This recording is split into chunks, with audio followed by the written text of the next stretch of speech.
सबसे बड़ा दल है। भाजपा 1980 से दल है, देश की सबसे ताकतवर पार्टी अपने को बताते हैं, सबसे बड़ा दल है, उनका प्रधानमंत्री है, हर कितनी जगह सरकारें हैं, कितना पैसा है, कितने कैरिस्मेटिक लीडर हैं, संघ है।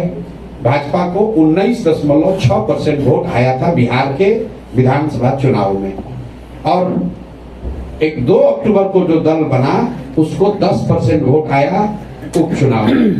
तो 10% वोट लेने में, इसलिए मैंने आपको पूछा, आपकी उम्र अभी कम है, जब जाके भाजपा का इतिहास देखिएगा तो भाजपा जब बिहार में आई उसको 10% वोट लेने में 20 बरस लगे थे। 20 बरस इतना आसान नहीं है मेरे बाबू कि आज दल बनाइएगा और कल आपको 40% वोट आ जाएगा। 20 बरस लगे पहला 10% वोट लेने में, और 10 से 19 करने में जीवन निकल गया है। आज तक भाजपा को 20% वोट नहीं आया है। और जन स्वराज को जिस उपचुनाव की आप बात कर रहे हैं, उसी उपचुनाव के बाद एमएलसी का भी उपचुनाव हुआ जो आप भूल गए हैं, उसमें जन स्वराज को 22% वोट आया है। राजद तीसरे नंबर पर है और आपके एनडीए वाले चौथे नंबर पर है। तो आप देख लीजिए कि किसकी ताकत कितनी है। और प्रसाद जी, एक सवाल, आपके विपक्षी लगातार आप पे हमलावर हैं, तो भाई विपक्षी हमलावर नहीं होगा तो क्या करेगा, हमको गलतियां करेगा।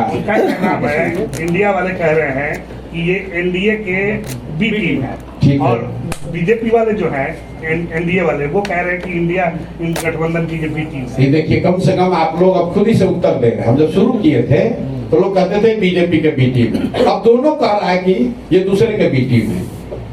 मैं आपको एक चीज आपको ध्यान दिलाना चाहता हूँ, सारे पत्रकार बंधु, जितने एमएलए हैं या जिसको एमएलए का चुनाव लड़ना है, किसी की हिम्मत नहीं है कि कोई हम लोग के खिलाफ कुछ बोले।